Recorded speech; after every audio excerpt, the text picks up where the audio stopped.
Breaking tonight, 5 days to the final debate, and Donald Trump trading fire with his accusers after two more women come forward with bombshell allegations. Welcome to the Kelly File, everyone. I'm Megyn Kelly. Kristen Anderson and Summer Zervos are the latest to join a growing chorus of women who have gone public after Donald Trump denied ever making unwanted advances on women. Each of the two told her story today, with Anderson talking to the Washington Post about an experience she claims she had with Mr. Trump at a popular nightclub in the early 90s. The person on my right, who unbeknownst to me at that time was Donald Trump, put their hand up my skirt. He did touch my vagina through my underwear, absolutely. And as I pushed the hand away and I got up and I turned around and I see these eyebrows, very distinct eyebrows of Donald Trump. And I got up and I moved and I continued to talk with my friends. And they said, "Oh, that's Donald Trump." I was like, "Ew, he's gross. He just put his hand up my skirt. That's not okay." And we all sort of brushed it off and moved on. 7 of them coming forward since Trump defended his behavior at the presidential debate just 5 days ago, claiming he never has groped women. Now, for the second day in a row, the presidential candidate is offering an emphatic denial of the charges. As you have seen, right now, I am being viciously attacked with lies and smears. It's a phony deal. I have no idea who these women are. These are lies being pushed by the media and the Clinton campaign to try and keep their grip on our country. They are all false. They're totally invented, fiction. Joining me now, David Wohl, attorney and Donald Trump supporter, and Julie Roginski, Democratic strategist and Fox News contributor. Good to see you both. Good to see you, Megyn. Hi, Megyn. So, David, you and I are both lawyers. You still practice law. I don't. But you still know your stuff, Megyn. The problem is, we don't know whether this is true. And Donald Trump is being accused and tried in the court of public opinion. And we can't really we can't know what the truth is. There's not going to be a judge or a jury to resolve this before November 8th. But if what these women say is true, then we're not just dealing with a flawed presidential candidate, we're dealing with a sexual predator. So how are the American people to make sense of that in the next 3.5 weeks? Well, I would never stipulate that what they're saying is true, Matt. Megyn, Miss Anderson, for example, this happened, she says, 24 years ago. She said it may have been at the China Club. She's not sure exactly if it was there or somewhere else. This is the full interview. She said she doesn't remember who she was with. There were no witnesses. Something that traumatic, what she describes, Megyn, is a felony digital penetration. You would remember. She didn't say penetration. Exactly. Well, she said, okay, touching, it's close enough. I mean, it's a sexual battery. It's a felony. And she would remember who she's with. She would remember which club she's at. You don't know Megyn, that. And the second, Miss Zervos, by the way, she was reading directly from a script. It looked like she was reading a book. Hard to imagine there's a lot of credibility when she reads directly from a script. David, because, Megyn, why don't you just speak from the, why can't she just tell the story like she would on a witness stand? Right. Because she was nervous and she wanted to get it right. The stakes are very high. Couple that with the WikiLeaks release today of communications between the Democrat National Committee, Megyn, several operatives. That's fine. Okay, it's just hard to imagine much credibility, Megyn. I've represented people for 27 years who have been charged falsely with allegations like this. You would be stunned at the frequency with which people are charged with embellishments, with completely false allegations, with half-truths. Cases are dismissed. Cases are never filed. It's shocking. That is true. Julie, what he just said is true. I mean, women do make false claims. And we've seen that over and over again. We look at the Duke rape case, right? And look at the thing, what happened on UVA. I mean, and they can go a lot further than these women have gone in the claims. But Donald Trump was the one who first told us he does this to women. Grab them by, right? He's the one who said it. And now, and just kiss them without even asking. And now one by one, these women have come forward from decades ago. I mean, every decade is covered of his adulthood, saying, me too, me too, me too, in great detail. And if this is an orchestrated smear, it's one hell of an orchestrated smear. Well, yes, and let's put aside the fact that this may or may not be true, and Donald Trump deserves the presumption of innocence. What was most startling to me is not that these women are coming out now, because let us even assume that this is some orchestrated smear, which is hard to believe. But let's stipulate that it is. What was interesting to me is Donald Trump's reaction today to these allegations. Essentially, he was saying some of these women are not hot enough. Can we have that sound? Let's play it for the audience so they know what we're talking about. Take a look. You take a look. Look at her words. You tell me what you think. I don't think so. When you looked at that horrible woman last night, you said, I don't think so. I don't think so. I was sitting with him on an airplane, and he went after me on the plane. Yeah, I'm going to go after. Believe me, she would not be my first choice, that I can tell you. Go ahead, Julie. As I said, let's put aside these allegations and let's just take him at his word. Do you have to be a supermodel to be sexually harassed or assaulted? Is that where we are, that Donald Trump is basically saying that unless you're Claudia Schiffer or somebody of that level, that women would never get assaulted by anybody because they're simply not hot enough to be assaulted? I mean, you know, that's where I think women have trouble relating to anything that he's saying, because again, even if you give him the presumption of innocence, his words are so damning, they're so offensive, they're so viscerally insulting that there's not much else to say about these allegations other than he dug his own hole deeper and deeper today by making the comments that he made. Why is he talking about the looks of the women involved, David? Well, when you hit Mr. Trump with a lie, with a slanderous, libelous allegation like this woman did, and that's his position, then he's going to hit back twice as hard, Megyn, and he doesn't hold back. By calling you ugly, that's the way he's going to handle it? Well, you know what? Compare what she said about what he did to what he said to her. There's no real comparison. Yes, it was kind of a teenage remark, I'd say. I wouldn't counsel him to talk like that, but that's the way he is. He will hit you back twice as hard when you hit him with a non-truth, with an untruthful allegation, which that's his position, and so let me just ask you, David, all before we bets go. are off. Does it give you any pause? I mean, because as I said at the top, we don't know which is true. One of these two things is true. Either he has been very unfairly accused, or he is a predator. Does it concern you at all that option 2 is still in play?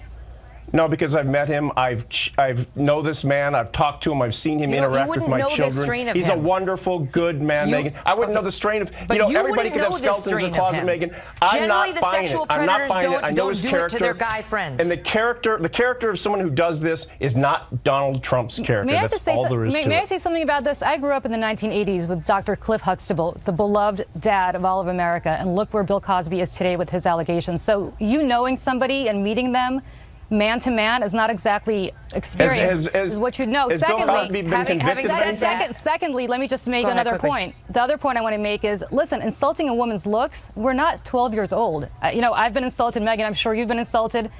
Insulting our looks is not something that's going to make us curl up in a ball and make us cry. If that's where he's coming back and hitting twice as hard, that's a damn bad defense, I have to say. I mean, what is that other than a schoolyard taunt that doesn't work on adult women? That's ridiculous. Listen, having said all that, listen, you have to keep in mind that he has no time to defend himself. He's out there trying to run a presidential campaign and has been placed in an impossible situation. Who placed him there? Was it him and his own behavior? Megyn, or somebody the good else? News is next. That is for the good news is on Wednesday, Megyn. On Wednesday, Chris Wallace is going to be a legitimate debate moderator. I can't wait. Yeah, we're looking forward to it. Thank you both. Thanks. Thank you, Megyn. A couple of days ago, in a fiery column on FoxNews.com, a young woman by the name of Ying Ma defended Donald Trump, declaring herself an unabashed fan of the Republican nominee. She wrote, quote, "Strangers and friends alike have wondered how a highly educated Chinese-American woman could possibly support a man widely condemned as racist, sexist, misogynistic, xenophobic, and Islamophobic. It's not that complicated, really. I like the candidate and what he stands for, and I reject the caricature propagated by the mainstream media and his opponents." With me now, Ying Ma, who is also deputy director of the Committee for American Sovereignty, a pro-Trump super PAC. Ying, good to see you. Thank you for being here tonight. Let's just start. Megyn, great to be with you as well. Let's start there, right? Because I think a lot of women out there are saying, how could she be behind? How could any woman support him at this point when you see the number of women coming forward and accusing him? And we'll just start there and ask you that. Sure. Well, Megyn, I think the allegations of sexual assault are very serious. They're very disturbing at this point. I know as much as you know, which is what we hear and see in the press. And Mr. Trump obviously has denied all charges categorically. So we simply don't know exactly what went on. Obviously, I don't deny that they are very disturbing allegations, but I support Donald Trump. And when I wrote that column, I listed all the reasons why I support him. There are very serious issues that this country faces. We've got a lot of challenges, and I believe he's the man who would be Explain the right that, person. yeah, because you wrote this sort of before the sexual assault allegations were coming out. Indeed, indeed. But there was still a lot of controversial stuff that he had done and said prior to that, and you still said this is not a deal breaker for me. Explain why. Sure. Well, let me start with all the controversial stuff that he said and done. I think that, from my point of view, just because somebody says controversial things doesn't disqualify him. The left has sort of suffocated our public debate and our private discourse for a very long time, that you're allowed to say certain things about women, about minorities, about religious groups, and nobody can even have an honest conversation anymore. And I think one of the reasons why Donald Trump has resonated with so many Americans is that he is considered to be an authentic person who is willing to tell the truth. A lot of times he says things that are very different from what other politicians would say, but the American people understand that he's speaking from the heart, and that's actually one of the reasons why he has tremendous appeal. And so one of the main reasons why I like him is that he is politically incorrect. Just because I'm a woman, just because I'm a minority, just because I'm an immigrant does not mean that I need the left to coddle me the way that it preaches. Ying, let me ask you, if 10 more women came forward between now and November 8th, would it change your view of him? I think these are very serious allegations, Megan. I don't deny that at all. But let me also say that even though the media has covered this so much, wall-to-wall coverage in the last few days, I don't remember CNN, NBC, ABC ever interviewing any of the victims who alleged that Bill Clinton assaulted them. I don't remember ABC interviewing Juanita Some Broderick. have said today, I will say this, some have said that they asked and were refused. Right here on this program, we interviewed Kathleen Willey, and we have that. But Ying, what's the name of your book? Because it sounded very interesting. The name of my book is Chinese Girl in the Ghetto, and it talks about my family's journey from communist China to inner city Oakland, California. And pulling yourself up and relying on yourself to improve your life, which is a message that resonates with everybody. I got to run because we have a tight show tonight, but it's great to see you. Thank you so much. So we also have a new bombshell from WikiLeaks tonight involving the Clinton campaign and its connection to some very ugly questions about President Obama, his faith, and his drug use. Have you heard about this? Plus new revelations and an alleged leak of debate questions. We'll dig into exactly how a copy of the question asked by Roland Martin ended up in the hands of Donna Brazile, who was advising the Democrats. Plus, Donald Trump today called out a Mexican billionaire, accusing him of orchestrating the media attacks against him. Chris Direwalt and Howie Kurtz are next on that. Don't go away.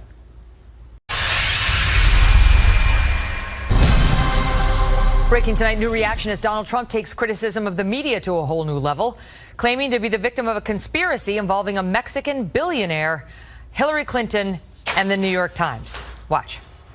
No paper is more corrupt than the failing New York Times. The largest shareholder in the Times is Carlos Slim. Now, Carlos Slim, as you know, comes from Mexico. He's given many millions of dollars to the Clintons and their initiatives. Reporters at the New York Times, not journalists, they're corporate lobbyists for Carlos Slim and for Hillary Clinton. We are not going to let it happen where they decide the outcome of our elections. And it's not just the New York Times feeling the heat. The crowds at some Trump rallies have begun yelling at reporters, even more so than normal. In fact, police in one city had to monitor the press motorcade after hearing chants like this. They are so dishonest.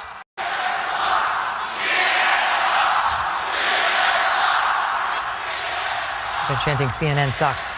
Here now, Chris Direwalt, co-host of Perino and Steyerwalt, and Howie Kurtz, host of Media Buzz.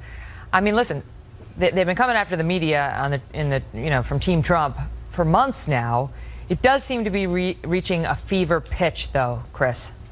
And now there's a Mexican, too, so you've got it all. I don't know why you would need, if there was a conspiracy, let's say there was a conspiracy that, as Trump says, bankers and a global elite and this Mexican billionaire and Hillary Clinton are all part of this cabal to defeat Donald Trump.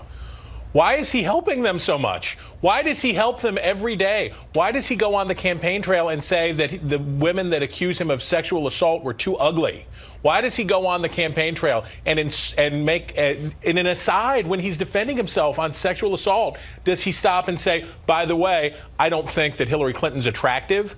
It doesn't take a conspiracy to defeat somebody who is defeating himself every day. I do not understand it. By the way, do we have that soundbite on Hillary? We had that queued up just a bit ago. Do you guys have that? Okay, we're going to get it.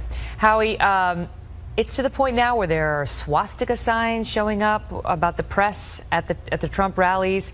The Committee to Protect Journalists has condemned Trump now, saying, like, this is too far. I get it. The media, we're easy to hate, but there is a First Amendment, and what we do actually is important. Yeah, and clearly Trump is whipping up a lot of sentiment among his base against the media. Look, it is fair for Donald Trump to question whether this is media overkill. There is virtually no other campaign story right now, but there is zero evidence that Carlos Slim, because he owns a bunch of stock, has anything to do with the editorial decisions of the New York Times. There's zero evidence of coordination among the different news organizations interviewing these women on the record. Excuse me? That doesn't seem to matter anymore, right? I mean, this is the year you can say anything. Well, yeah, but I'm trying to provide a little bit of reality check here. And the fact is, these women, we don't know whether they're telling the truth or not, as you said earlier, but they're going on the record, they're risking their reputations. And for Trump to be denouncing this media as part of a smear campaign, what it does is it really pleases his base, but I don't see where it's adding any more votes to his column. Here's the soundbite that we were referencing earlier. Listen. I'm standing at my podium, and she walks in front of me, right? She walks in front of me, you know? And when she walked in front of me, believe me, I wasn't impressed. Nah, bro. I mean, it's constantly. Don't Remember, do it. he called Carly Fiorina unattractive, and then he tried to fix it by saying she's beautiful, which is meanwhile, it's like, just stop commenting on our looks. Just stop, like.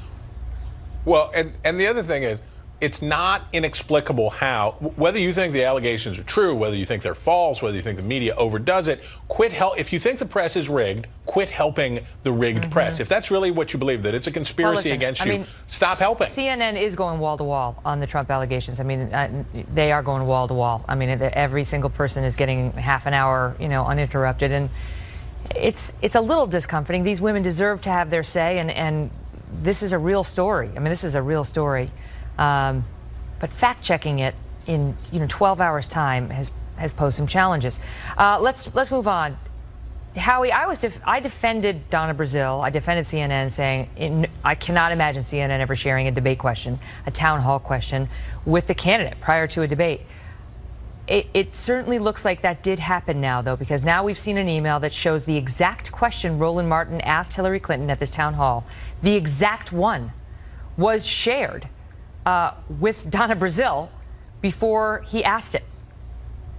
Donna Brazile told me she was flabbergasted by this allegation, but she couldn't explain why in her own email to the Clinton campaign she said, I sometimes get the questions in advance. CNN didn't give her the questions, it turns out. Roland Martin, whose TV One was partnering in this town hall, obviously did give this to CNN. Even CNN isn't defending this anymore. CNN anchor Jane Tapper says that this is horrifying and unethical, and it looks bad for everyone. And it really underscores the risk of having, as one of your premier contributors, somebody who was also the number 2 official in the Democratic Party. And so to do that and give the questions in advance, I think clearly is a stain on CNN, which, would never want this to happen. Well, here's Jake Tapper to your point. Listen. My understanding is there has been that the email to Donna came from either Roland Martin or someone around Roland Martin. Journalistically, it's horrifying to have us partner with that person, and then they do something completely unethical and share it with Donna Brazile, who then shares it with the Clinton campaign. I condemn it in no uncertain terms. It's awful. Chris, I'll give you the last word. I have no idea how Chris Wallace is going to vote in the election. I have no idea. I've known you for years, Counselor. I have no idea how you're going to vote in the election. I don't know how Bret Baier votes in the election. That's why it's good to have journalists and not partisans running debates and acting as the interlocutors when you have these events. And think about that. Even on the Republican side this year, the RNC tried to force news organizations to allow Republican pundits to join the debate teams. Fox News said no. And we were one of the only news organizations to refuse. It's fraught with peril. The situation's fraught with peril as this proves. Good to see you both. You bet. Great to see you. So what happens if Donald Trump shows up to the final debate with the kind of fire we have seen on the trail in the past 2 days? Mark McKinnon and Larry Sabato have some thoughts on that next. Plus, WikiLeaks has now released hacked emails about the Clinton campaign and its connection to some very ugly questions about Barack Obama, his faith, and his drug use. Next. 5 days to the final debate, and the Clinton campaign has now had to deal with more than a week of embarrassing daily revelations thanks to WikiLeaks. Today saw several more, including a 2008 email about possible ways to attack then-Senator Barack Obama, including Senator Obama's past drug use and his late father's Muslim faith. Here's the exact wording of some of the topics, including, quote, Obama's, note the emphasis on pronunciation, father was a Muslim, and Obama grew up among Muslims in the world's most populous Islamic country. Here they're considering whether he'd be hit on this. And, quote, Obama described his former use of cocaine as using, quote, a little blow. After today learning that the Clinton camp was floating these ideas 8 years ago, we went back to see what happened. What happened when Mrs. Clinton was asked about those nasty rumors about President Obama's or then Senator Obama's faith. Here she is on Meet the Press. We've already seen Clinton surrogates trying to implant the false idea that Mr. Obama might be a Muslim and perhaps a drug dealer to boot. What is this all about? Well, beats me, because there's not one shred of truth in what you've just read, and I regret that, because obviously a lot of people have been given information or an impression that is absolutely false. Oh, wherever could they have gotten that impression from?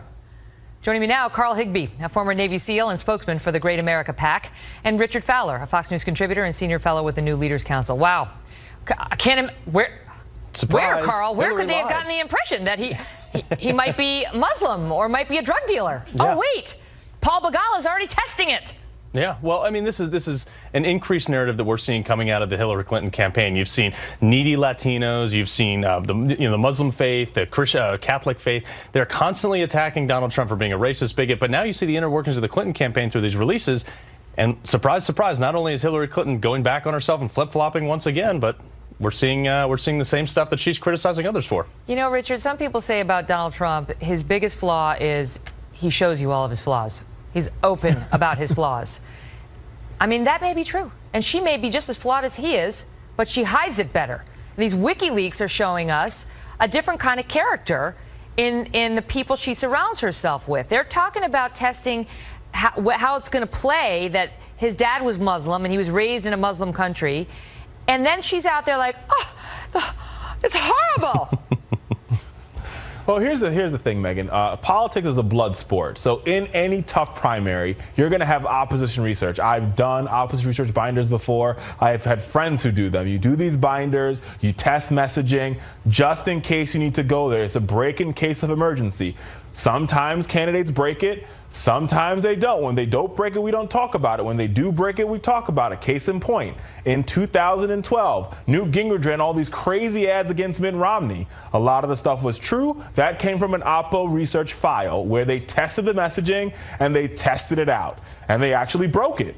And they used it. So this happens all the time in campaigns. Does it speak to Hillary Clinton's integrity? But the soundbite we just played puts the lie to her behavior. And what we've seen in these WikiLeaks mails is she admits she has to say one thing publicly and another thing privately. Not that she has to, but that she chooses to. And what she has said privately is to dismiss Democratic supporters as needy Latinos, and her campaign team has some vicious attacks on Catholics, and we all know that they considered going after Bernie Sanders for his faith at the DNC level during this primary, and now she's thinking about going after Barack Obama for his faith in 2008. I mean, Carl, you could pardon the American public for not giving her the high ground. Yeah, absolutely. And this is indicative. She is criticizing Trump for far less. And now you see this, and it's like at what point does the American public say Hillary Clinton is a liar and I don't want to vote for her? This is what people are voting against, is they're tired of people flip-flopping, doing one thing behind closed doors, one thing publicly, and then accomplishing nothing once they get elected. This is why people are voting for Donald Trump. I will say this is what Paul Begala says, who was on the email. He's now a CNN contributor, but I I think is affiliated with the super PAC that helps Democrats. He writes, every campaign and every PAC tests potential negatives against the candidate they support. That's all this was. He says this was all about what was going to happen in the general election. In other words, they're trying to put it on, whoever ran against Obama was going to have to hit Obama, so we as Democrats need to figure out what the vulnerabilities were. Richard? That's absolutely it, Megan. I want to add one other point, and I think let's be very clear. What Hillary Clinton is doing was what every campaign does. What Donald Trump is doing is what I would call unconventional and straight out weird. He's attacked women, he's attacked African Americans, he's attacked Latinos openly, publicly, unapologetically, not for political poll testing, just because he thinks it's a good ideal. And that's why these two things are different. Hillary Clinton did it for political. I'm not saying she's right. I'm saying she did it for political motives. Latinos, the needy ones, and Muslims. Yeah, but that's not Hillary Clinton. But then she's done it privately. It's like, that's it. Yeah, but it's all the people she surrounds herself. This is her campaign chairman on these emails. It's what she's campaigning on Donald Trump being so bad about, but she's doing it herself. Yeah, because he's doing it openly in public without veil. All right, now it's hers is public. Gotta go. Good to see you. Megan. Good to see you, Megan. Well, with 5 days to the first ever Fox News moderated presidential debate, there are growing suggestions it could be the most dramatic showdown of the entire year. I mean, what is going to happen at this thing? Mark McKinnon has seen a lot of these. So has Larry Sabato. They're here next.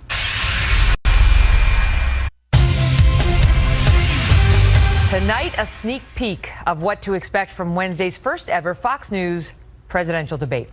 If last Sunday's debate is any indication, our own Chris Wallace will be moderating two candidates on fire, with Clinton and Trump ready to give it everything they've got at their final meeting before Election Day. Wow. We checked in with our friends at Showtime's The Circus for an inside look at what the debates look like after the candidates have left the stage. And here's what The Circus found in the spin room last week. Well, joining me now, the creator and host of that show, The Circus, Mark McKinnon. He served as chief media advisor to President George W. Bush, and the director of UVA's Center for Politics, Dr. Larry Sabato. Great to see you both. So, Mark, it's always so riveting to see those clips. I mean, do you think the tape just wiped out everything we saw at that debate? Oh, it obscured everything, and unfortunately for Trump, it obscured a lot of bad news that was breaking on Hillary Clinton at the same time. All those emails, the paid speeches. So, I mean, this was a great opportunity for him to go on offense, and the tapes have obscured, it just blocked out the sun. It's blocked out everything. Larry, does the polling support that? Yeah, essentially, real events make a difference in these polls. Now, most people have made up their mind, but basically you either enthuse your party base or you depress it. I think it's obvious who's depressed. Mark, you've actually been on these presidential campaigns. What would you say at this point if you were on the Trump campaign? What would you be telling the candidate? Well, I would have told him a different strategy in the last debate, but now that he's gone this direction, it's the clear strategy that he's employing right now is to burn the boats. It's like the Vikings. When they go and invade, they burn the boats so you can't retreat. His whole approach now is we're doubling down, tripling down, all in, and to just kind of blow up everything in sight and hope that he survives somehow. So I think his or do you feel like he just has no other option? Listen, I think in the next debate, their plan is that if she goes low, we go lower. Right. Now, she's just got to paddle very carefully and not... She's trying to stay above it all. That's her. Now, here's what I would counsel both of them. It's the third debate. It's the last chance. This has been so negative. And I remember like Ohio in 2004 was so negative. This is an opportunity for either one of them to go real high, to really just brush this all away and really put forward a positive, powerful Reagan-like message. You're so cute. You thought 2004 was negative. Isn't he adorable? He's adorbs. Larry, the polling shows that whoever Trump appealed to at that last debate, it was not that core group of women to whom he needs to appeal if he wants to improve his numbers before November 8th. The women are just not with him. Women aren't with him. A surprising number of suburban Republicans are holding out. Millennials, he's dead last, really, when you look at Clinton and Gary Johnson. He's got a lot of work to do just about everywhere, and every time I look at the polling averages, Clinton is moving up a fraction of a point, and it adds up over time with 24 days to go. But what do you make of all the Trump crowd sizes are amazing. They are huge, and she's got like 4 people at hers.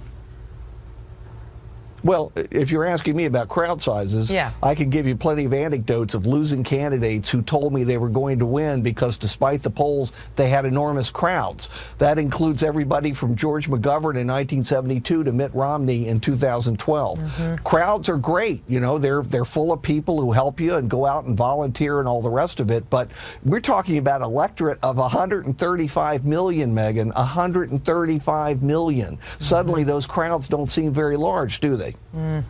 I remember seeing it with Mitt Romney too. It was just amazing. And what she lacks in enthusiasm. She's got a big ground game, investing a lot in the state turnout operations. And in the last FEC report, Donald Trump had spent, I think, $400,000 in statewide turnout operations and $1.8 million on hats. So we're going to test the hat strategy here. Wow. Great to see you, Mark. You too, Larry. Thank you. Up Thanks, next, if you'll permit me, a personal moment. Well, my Nana, Antoinette Frances Halsworth, was a feisty little girl who came into this world on October 1st, 1915. Last night, at 101 years old, Nana's journey here ended, and a new one began. Nan grew up poor, the daughter of loving, hardworking parents. Her dad shoveled coal to support his family. She remembered the day they first got electricity. Nan sitting in the living room, a small child, flipping the light switch on and off, marveling at it. Nana went on to marry a fireman, my pop-pop, an Italian immigrant, who thought the sun rose and set around her. They had 2 kids, my mom and my uncle. And then there were 2 Spitfire women in the family. Nana lived through 2 world wars, the Great Depression, the Lindbergh kidnapping, and the assassination of a U.S. president. She came into this world when women couldn't vote and went out as the country considers electing its first female president. She was from a different time. One time, Pop-Pop hurt himself fighting a fire. They could have sued, but they didn't, and they wouldn't. Who would do that? Nana wondered many times. Things were different then. The greatest generation. Nan helped raise us, and while she gave us free rein, she was always watching. Even these days at 9 p.m., she would turn on the Kelly File, and from her lazy boy recliner, she would still be watching. I can't understand a damn word you're saying, she would tell me, but I like to make sure you're okay. There's something deeply special about the love between a grandparent and their grandchildren. It's deeply unconditional. In Nana's eyes, we could do no wrong, nor could our children, her treasures, as she called them. We knew at her age that there wasn't much time left, but that doesn't stop the pain or the loss we feel on saying goodbye. To our viewers who have always been so kind with well wishes for Nana, I wanted to say a heartfelt thank you, and to leave you with this bit of the poem, which for 31 years, since the day Pop-Pop died, Nana kept on her bedside table. Should you go first and I remain, one thing I'd have you do. Walk slowly down that long, lone path, for soon I'll follow you. I'll want to know each step you take, that I may walk the same. For someday, down that lonely road, you'll hear me call your name.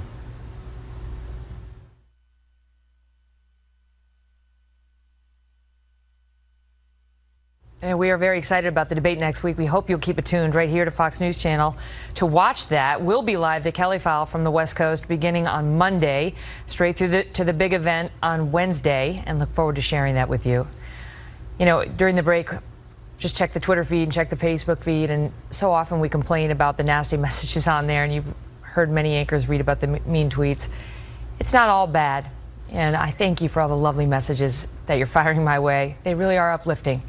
And it's nights like this that you feel the love and the support of the viewers who, I don't always see you, but I see you on the streets. And I know that we connect when we share the news, whether it's dark or not, night after night. Not just you and me, but the people in my control room and the people in this room and the people in your living room at home. And we're glad you trust us.